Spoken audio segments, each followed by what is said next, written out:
The air in the living room was thick, tasting faintly of stale popcorn and the cloying scent of Robert's cheap, overpowering cologne.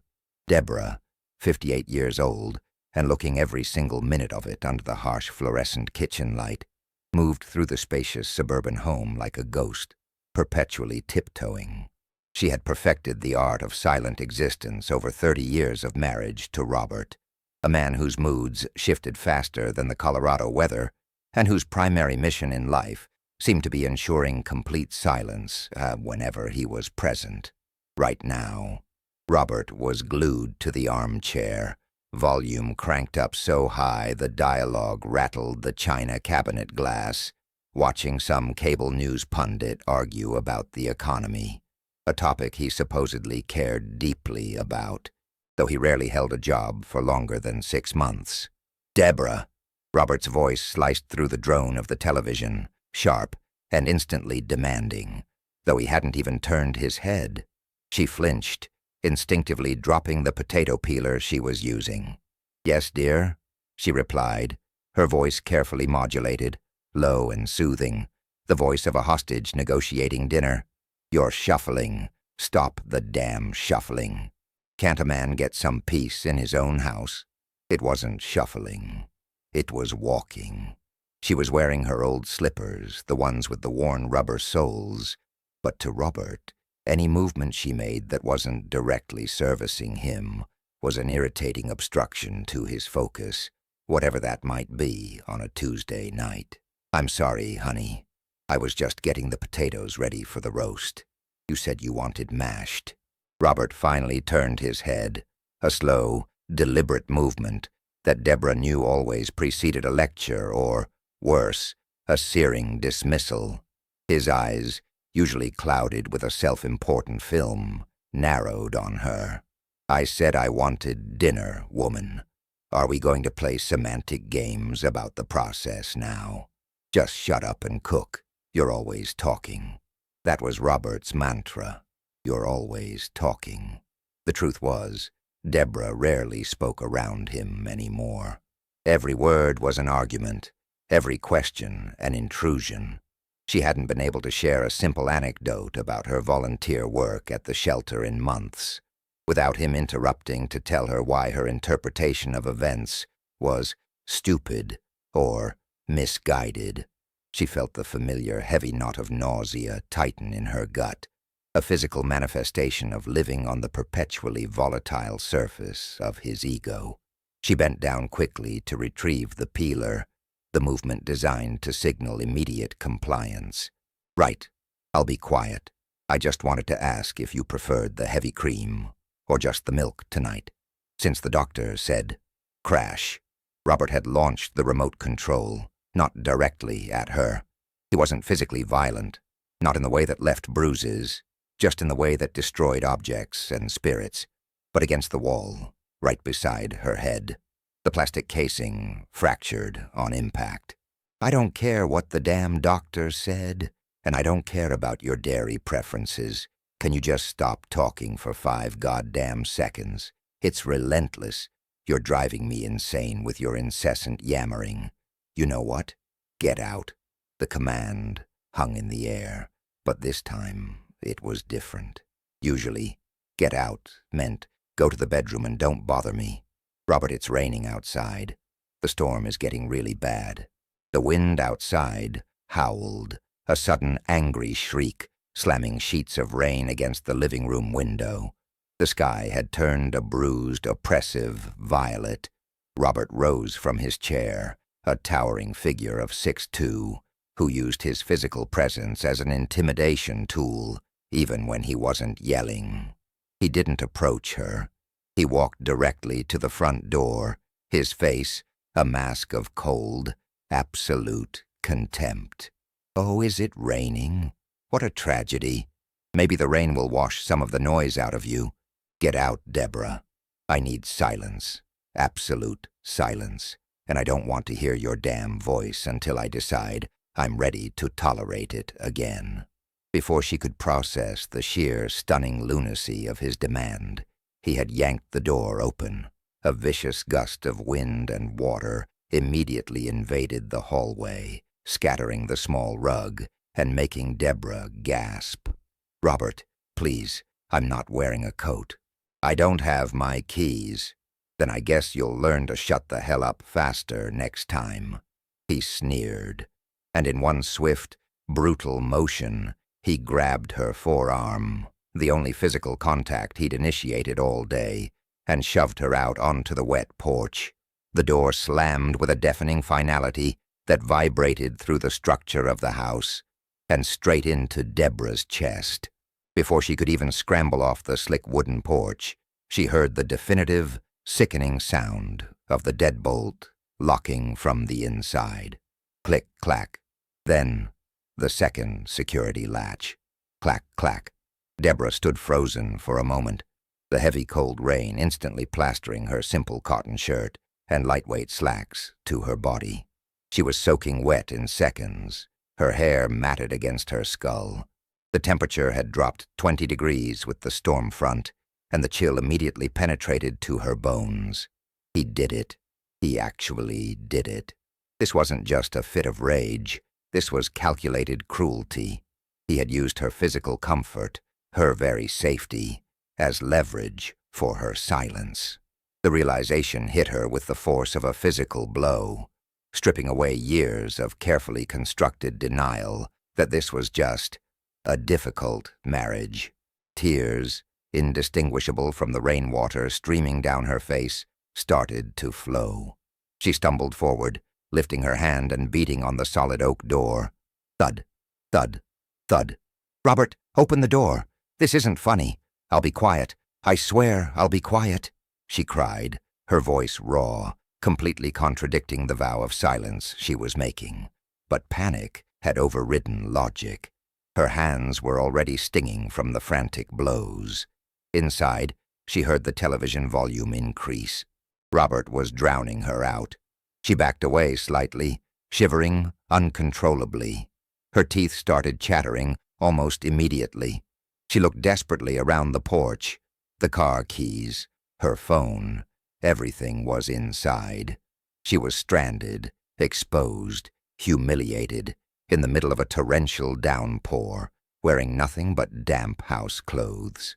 She moved to the large living room window, pressing her face against the cold glass. She could barely make out Robert's silhouette through the curtains, now closed. He was back in his chair, completely unmoved, basking in the silence he had so violently manufactured. "Please, Robert, I'm freezing. Just let me get a blanket." She hammered on the glass. But the noise of the storm was immense and the curtains were thick. The sheer futility of her situation washed over her. She sank down onto the wet porch steps, curling into a tight ball, trying desperately to conserve heat. The water ran down the gutters in powerful streams, splashing her legs. She started to sob, deep ragged breaths that hurt her chest. She had never felt so utterly disposable. 30 years, 3 decades of catering, walking on eggshells, sacrificing her career, her friends, her sanity, and for what? To be dumped on the front porch like a bag of trash when she dared to speak. As the desperation peaked, she closed her eyes, wishing the earth would simply swallow her whole. Then, through the blinding rain and the chaotic noise of the wind, she heard something else. A human sound. It was the specific rhythmic squeak of wet tennis shoes approaching on the asphalt driveway. Deborah immediately froze, her humiliation spiking exponentially. Oh God, no. Anyone but the neighbors. She looked up, squinting through the cascade. Standing just outside the cone of light cast by her porch lamp, hunched against the storm and wearing a dark waterproof slicker, was Marcus. Marcus Harrison, mid-50s, divorced, a friendly, quiet guy who lived 2 houses down and meticulously maintained his lawn. He always waved, always looked slightly concerned when he saw Robert's car screeching into the driveway, and was perhaps the only person on the street who had openly acknowledged the frequent loud arguments that emanated from Deborah's supposedly perfect 2-story colonial. He wasn't holding an umbrella. He was just standing there, absolutely drenched, staring at her huddled, pathetic form on the porch. Marcus didn't speak right away.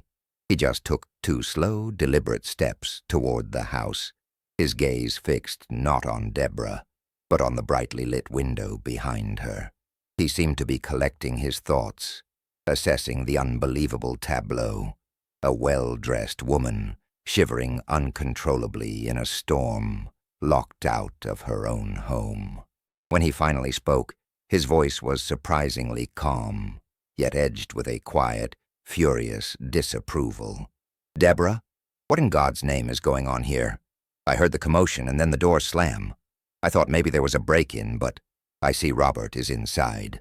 His presence, a sudden, unwanted witness, made Deborah's shame burn so hot it almost countered the cold.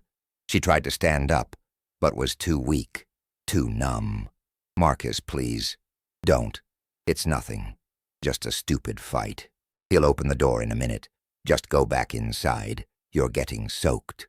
She tried to sound nonchalant, but her teeth were clicking together, betraying her. Marcus ignored her plea. He walked straight up to the edge of the porch, looking directly at the curtained window, his jaw clenched. "I don't think he's planning on opening that door any time soon, Deborah. I watched him pull the curtains closed. He saw you out here." He turned back to her, his expression shifting from detached concern to something intensely focused and protective. He didn't offer her a hand. He knew she couldn't accept charity in front of the window. Instead, he lowered his voice to a conspiratorial whisper, battling the sound of the rain. "Listen to me, Deborah. You need to get out of the elements. I'm going to knock, and I'm going to talk to Robert. But before I do, there's something I've seen. Something you need to know about him. Something you've been ignoring." Marcus leaned in closer, water dripping from his hood, his eyes fixed on hers with a sudden, startling urgency that cut through the fog of her hypothermia and despair. "The deliveries, Deborah. The unmarked envelopes. The late nights in the garage with the door closed. He told me they were auto parts, but they sure didn't look like spark plugs when I saw them. Robert's been pulling some shady stuff, and I think that's why he's so jumpy lately. You need to let me tell you what I saw him doing last week, because that door is your only shield right now, and you need leverage before you go back inside." He paused, letting the severity of his words sink in while the storm raged around them, turning their quiet street into a swirling, hostile, black river. "I need you to tell me you're ready to hear this, Deborah, because if he's doing what I think he's doing, this isn't just about a bad marriage anymore. This is serious." Deborah, shivering violently, suddenly forgot the cold. A cold, dark dread, far colder than the rain, settled in her heart. She stared at Marcus, seeing not just a sympathetic neighbor, but a lifeline, and a potential witness to a life she might have unknowingly built on rot. She nodded, unable to speak, waiting for the secrets to pour out, just as relentlessly as the rain. "He's receiving packages, Deborah, not small ones, and they don't look like anything you buy at Home Depot," Marcus whispered, the urgency in his voice cutting through the roar of the wind. "Last Friday, I was pulling my truck into the driveway, and his garage door was ajar. I saw him, bent over this workbench. He had these big brown corrugated boxes, the kind they use for freight. He was frantically pulling out these bundles. They were wrapped in plastic sheeting, thick like a tarp. And what I saw, Deborah, it looked like cash. Stacks and stacks of it, banded with paper. Not bank paper, but plain colored bands. Deborah's mind struggled to reconcile the image of neat stacks of illegal currency with the man inside, who was currently obsessed with the volume of a cable news channel. Robert was cheap, controlling, and emotionally abusive, yes, but a criminal? A low-level crook. It didn't fit the facade of the respectable, constantly stressed businessman. No, Marcus, that's impossible. He's always complaining about his clients not paying, about overhead. He's never had stacks of cash. Her denial was reflexive, a shield she'd maintained for years against any inconvenient truth about her life. Listen, Deborah, I tried to make small talk. I asked him what he was working on. He snapped at me, hard. Said it was sensitive equipment for a new contract. Told me to mind my own business. Then he slammed the garage door so fast, I thought he took his finger off. If it was legitimate, why the paranoia? And why were those cash stacks tucked inside boxes marked heavy-duty filtration systems? Marcus shook his head, water sheeting off his hood. I'm telling you this because I've been worried about the yelling. But this is different. This smells like trouble with a capital T. The reality of Marcus's words began to seep into her hypothermic brain, chasing away the shock and replacing it with a cold, terrifying clarity. She thought of the work trips Robert had been taking, always vague, always insisting she not call his cell phone. She remembered the expensive industrial-grade paper shredder he insisted on keeping in the locked study, the one he swore was for client data protection. She'd dismissed it all as the quirks of a difficult man. That was her great error. She had spent 30 years performing mental gymnastics to keep the illusion of security intact, actively choosing blind faith over uncomfortable curiosity. She had minimized, normalized, and ignored every red flag because the alternative, confronting the rot at the core of her marriage, felt too overwhelming. Now soaked, exposed, and vibrating with cold, the magnitude of her willful ignorance struck her. She hadn't just been a victim of Robert's abuse. She had been his unwitting accomplice in maintaining the domestic peace that allowed his secrets to fester. "Thank you, Marcus," she managed, the words catching in her throat. The cold was a physical burning pain now, her legs cramping beneath her. "What are you going to do?" "I'm going to make sure you don't freeze to death on your own porch," he stated simply. He didn't wait for permission. He walked determinedly to the front door, straightened his broad shoulders, and raised his hand. Knock, knock, knock. Loud, authoritative, not the desperate patter of a locked-out wife, but the demand of a serious man. The noise of the television inside immediately dropped, though Deborah knew Robert hadn't touched the remote. He often muted the sound to better hear the enemy. "Robert, it's Marcus Harrison, 2 houses down.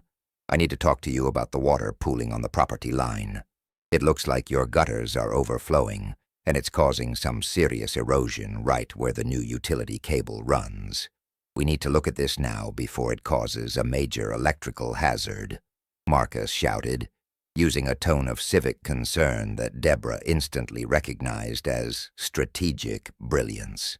Robert cared about his property value and anything that might incur a costly repair, or worse, a negative interaction with the HOA. Silence, stretched, punctuated only by the hammering rain. Deborah held her breath, watching the brass doorknob. Finally, a muffled roar came from inside. "Go away, Harrison. I'm busy." "It's flooding the utility junction, Robert. If you want a $1,000 fine from the city and a complete power outage for the whole street, then fine, I'll leave it. But I'm telling you this is going to be messy," Marcus retorted, not backing down, maintaining the aggressive stance of a concerned homeowner, not an interfering busybody. The threat of a public nuisance and a massive bill finally pierced Robert's narcissistic bubble of self-pity and enforced silence. The image of his precious home being damaged was apparently more important than punishing his wife. Deborah heard the heavy sound of Robert's footsteps approaching the door, slow, dragging, filled with resentful indignation. "You'd better be telling the truth, Harrison, or I swear to God I'm calling the cops on you for harassment." Robert's voice was strained, thick with suppressed fury. Deborah braced herself. This was the moment of maximum risk. Robert's face, when he pulled the deadbolt back, was a contorted mask of pure venom. He yanked the door open just a few inches, peering out through the crack, his eyes immediately settling on Marcus. He was fully dressed, but his hair was slightly ruffled, indicating he had been fully aware of Deborah's desperate pleas just moments ago. "What the hell do you want?" Robert demanded, ignoring Deborah completely. Treating her like a piece of lawn furniture Marcus was trying to sell him. Marcus stood tall, maintaining perfect eye contact. "The drainage issue, Robert. Seriously, you need to see this, and look, your wife is out here soaking wet. She needs to get inside. It's freezing. We can talk about the trenching in the morning, but you need to let her in." The immediate presence of a witness forced Robert's hand. He couldn't maintain the illusion of being a respectable, normal citizen if his neighbor saw him leaving his wife to possibly contract pneumonia on the porch. The external validation was paramount to Robert. The abuse only worked if it was kept behind closed doors. A shudder of furious defeat ran through Robert's frame. He glared at Marcus, then finally disdainfully cast a flicker of his eyes toward Deborah. "Fine, get in here, you annoying woman," he spat, twisting his body to allow her passage, never once moving his eyes off Marcus, who was his real target of hatred in that moment. "And you, Harrison, if this drainage problem is some kind of joke, I'm going to make your life a living hell." "No joke, Robert. Just common sense," Marcus replied smoothly, stepping back a few feet, signaling that his work was done for now. "Good night, Deborah. Get warm." Deborah, stiff and trembling, pushed herself up. Every muscle screamed in protest. She had to use the doorframe for support, moving with the sluggishness of an old woman. The contrast between the Arctic gale outside and the stifling warmth inside was instantaneous and jarring. The air inside suddenly felt heavy and suffocating. She stumbled past Robert, who immediately slammed the door shut and bolted it again, making sure to hit the double locks with exaggerated force, a final, aggressive punctuation mark on his defeat. "What the hell were you doing, encouraging that busybody?" Robert hissed, whirling around to face her. His voice was low, vibrating with murderous rage, but not loud. He wouldn't risk Marcus overhearing this new round of confrontation. Deborah stood in the hallway, dripping a puddle onto the expensive cream-colored carpet. The shock of the cold was fading, replaced by a deep, bone-aching exhaustion. Her hair dripped water onto her face, but she didn't raise a hand to wipe it away. For the first time in years, she did not shrink. She did not apologize. She did not placate. She looked directly at Robert. His face was red, his nostrils flared, his eyes narrowed slits of self-pity and entitlement. He was expecting the usual, the apologies, the tears, the immediate rush to the bedroom to change, and then the kitchen to make his dinner. Instead, she stood her ground, the weight of Marcus's revelation resting heavy and cold in her stomach. Cash stacks, freight boxes, illegal activity. The sheer terror gave her a sudden, brittle courage. She wasn't fighting for silence or for forgiveness anymore.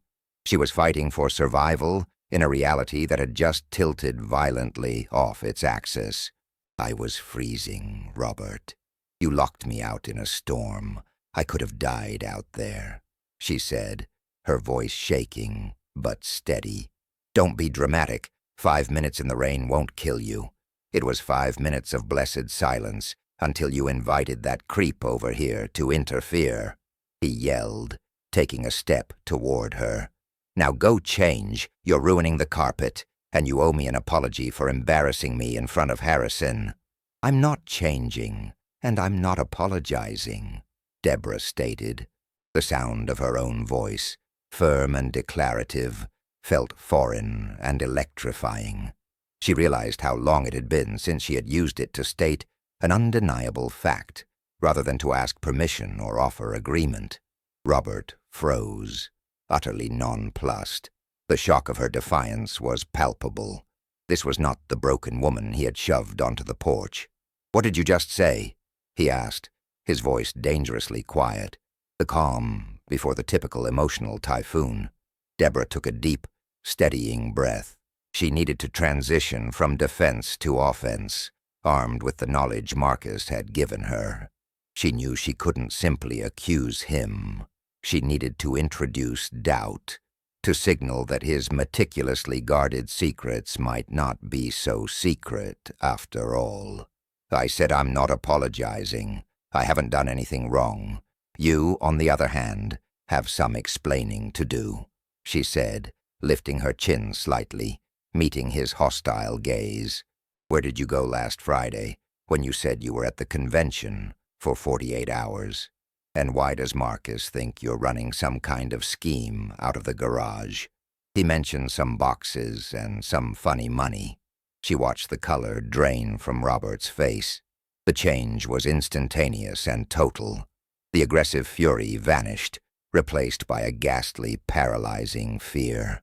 His eyes darted momentarily toward the door, then back to her. The blood rushed out of his face so quickly that the pores on his nose seemed to stand out in sharp relief. "What did you say?" he repeated, his voice now barely a whisper, robbed of all its usual booming authority. The panic was real, overriding his control. Deborah knew with chilling certainty that Marcus had been right. It wasn't just a bad marriage, it was a criminal enterprise, and she was standing right in the middle of it. The chaos had begun. Robert's reaction was not the immediate explosion of narcissistic rage Deborah had anticipated. Instead, it was a terrifying, controlled implosion. His fear manifested as a dangerous stillness. He didn't move. He simply stared at her, his eyes wide and vacant, the way a deer looks into headlights right before impact. "What did Harrison tell you?" Robert's voice was unnaturally low, gravelly, stripped bare of his usual theatrical bluster. The only sound in the hallway was the insistent drip of water from Deborah's saturated clothes onto the expensive rug, a metronome counting down the seconds before disaster. Deborah felt a surge of adrenaline, cold and clean, overriding the lingering exhaustion and humiliation. She was fighting a cornered animal now, and she needed to be precise. She couldn't lie about what she knew, but she had to make him believe she knew more than just Marcus's observations. "He told me everything he saw, Robert. The packages, the garage door, the sheer volume of what you were keeping in there. He was worried, but I told him I trusted you. I defended you." She lied convincingly, injecting just enough resentment into her tone to make the defense sound plausible.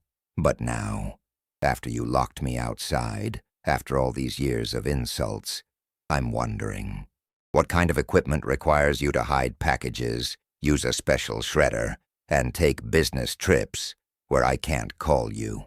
She didn't mention the cash explicitly. She let him assume Marcus had seen that detail, letting Robert's own guilt fill in the blanks. Robert took a hesitant step toward her, his mind racing, trying to calculate the damage. For years, he had operated under the assumption that Deborah was oblivious, a useful, docile fixture in his life, too meek to question anything substantial. Now the mask was slipping, prompted by an external witness who was, ironically, the least of his worries. The real threat was not Marcus, but the fact that Deborah had talked to him, creating a record of his cruel behavior and potentially uncovering his real secrets. "You believe that, jackass? You'd trust some nosy neighbor over your own husband, after all we built?" Robert tried to revert to his favorite tool, manipulative guilt, but it no longer worked. Deborah had reached a point of visceral emptiness where his words held no weight. She was too cold, too miserable, and too terrified of his criminal activities to care about his manufactured disappointment. "You locked me out in a storm, Robert. You made me sit on the wet porch and freeze. That tells me everything I need to know about what you think of all we built. Now the question is, what exactly are you doing that has Marcus so concerned? Because if the police show up, I need to know if I'm implicated in whatever scheme you're running. The word police hit him like a physical slap. He glanced again at the door, then back at Deborah, realizing he had miscalculated. He couldn't risk a scene that might involve the authorities or, worse, an investigation into his activities. He needed to manage this immediately, and that meant silencing Deborah, not through intimidation, but through temporary appeasement. Okay, fine. You want to know? Let's talk about it inside, Deborah. You are soaking wet. Get upstairs, change, and we will talk. We will fix this. I promise you, he said, forcing a calm tone that was entirely unconvincing. He took her arm, gently, a movement so foreign that Deborah felt revulsion instead of comfort. She instinctively pulled her arm away, putting a few feet of distance between them. No, we talk now, in the light, and don't you dare touch me again. Robert realized the power dynamic had shifted dramatically. He was losing control. The shame of the locked door, combined with the fear of exposure, rendered his usual tactics useless. He retreated into the living room, collapsing onto the armchair, rubbing his temples in a show of sudden exhaustion. It's nothing illegal, Deborah. It's just business. I was importing some high-end electronics components from overseas, bypassing some tariffs. It's a gray area, but everyone does it. The cash was just the down payments. I didn't want the bank sniffing around my accounts, so I dealt in cash. It was a temporary setup, a way to make us some quick money so I could finally retire. I was doing this for us, he pleaded, his voice cracking with the strain of this unprecedented admission.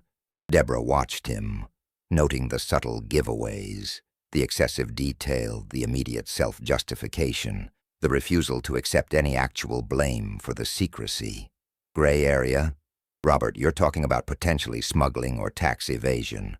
We could lose the house. That's what Marcus was worried about. And you locked me out because I asked about heavy cream. She shook her head slowly, the cold finally starting to feel manageable in the face of this monumental betrayal. The cream was just an excuse, wasn't it? You couldn't stand the noise because you were so tightly strung about the business collapsing. Yes, fine. I've been under pressure, Deborah, extreme pressure. And you were relentless with your stupid kitchen questions. I snapped. It was a mistake, a terrible, horrible mistake. I apologize. He sounded desperate, the apology forced from him by circumstances, not genuine remorse. Deborah understood the game. He was apologizing for the symptom, locking her out, not the disease. Decades of emotional abuse and now, potential criminality. The mistake was not the door, Robert. The mistake was believing you ever respected me, or that I would stand here and listen to you lie again, she stated, moving toward the kitchen, not to cook, but to find a chair. She sat heavily at the kitchen table, still dripping. She looked around the kitchen, the space she had dominated for 3 decades, catering to his needs. It suddenly looked sterile, cold, and utterly meaningless. I'm done, Robert, she announced simply. Robert blinked, confusion warring with fear. Done? What are you talking about? Don't be ridiculous, Deborah. We're married. We fixed this. We just need to talk about the finances, and I'll move the boxes tonight. I'll make sure Harrison never sees anything again. I'm not talking about the boxes. I'm talking about us, Deborah said, meeting his gaze across the expanse of the dining nook. I called an attorney 2 months ago, Robert. Before any of this, I just wasn't brave enough to act on it. But tonight, freezing on the wet concrete, listening to you choose your fragile ego over my safety, I realized I'd rather be homeless than spend one more day fearing your next mood swing. She reached into the pocket of her soaking wet slacks, pulling out a small water-warped piece of paper. It was the card of her lawyer, Carol Vance. "I'm filing for divorce. And you know what? Marcus Harrison is now my witness. He saw you lock me out in a deliberate act of abuse, and he knows about your business. So, if you try to make this messy, or try to hide assets, I will use both. I have a witness to your cruelty, and I have information about your tax evasion. What do you think the IRS will be more interested in, Robert? My attorney, or your high-end electronic components?" Robert stared at the card, his jaw hanging slack. He saw not a piece of paper, but the complete humiliating collapse of his controlled universe. He had spent his entire life dominating others, ensuring his superiority, only to be undone by a moment of petulant cruelty and a neighbor's timely intervention. His initial reaction, the reflexive move to intimidate, died in his throat.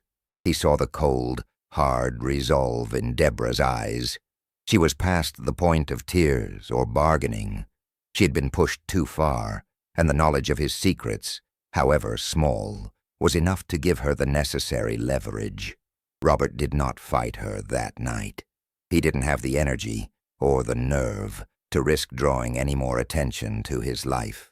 He merely stood up, walked past the dripping puddle she had made on the carpet, and retreated to the guest bedroom, closing the door softly, a sound Deborah had never heard him make before.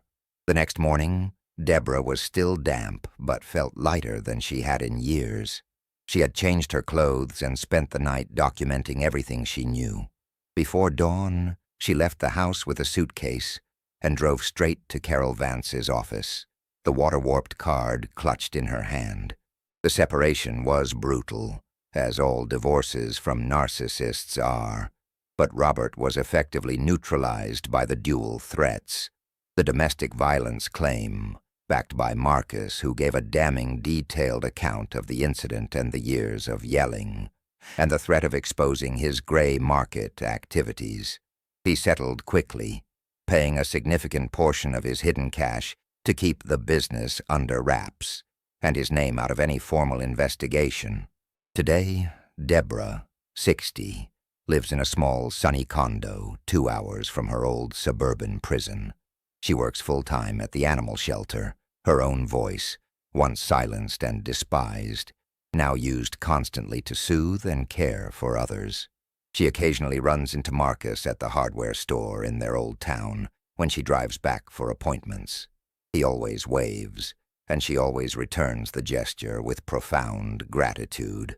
He was the unintended catalyst, the essential witness who saw not just the rain, but the desperation, and who chose to speak the truth she desperately needed to hear. Deborah never forgot the taste of the cold rain or the utter shame of being locked out, but she no longer saw it as the ultimate humiliation. She saw it as the exact moment she was forced, quite literally, out of the house she had built on lies, finally finding the courage to walk away and build a life that was finally, truly her own. The silence she enjoys now is not the terrifying absence enforced by Robert's rage, but the quiet peace of a woman finally and completely free.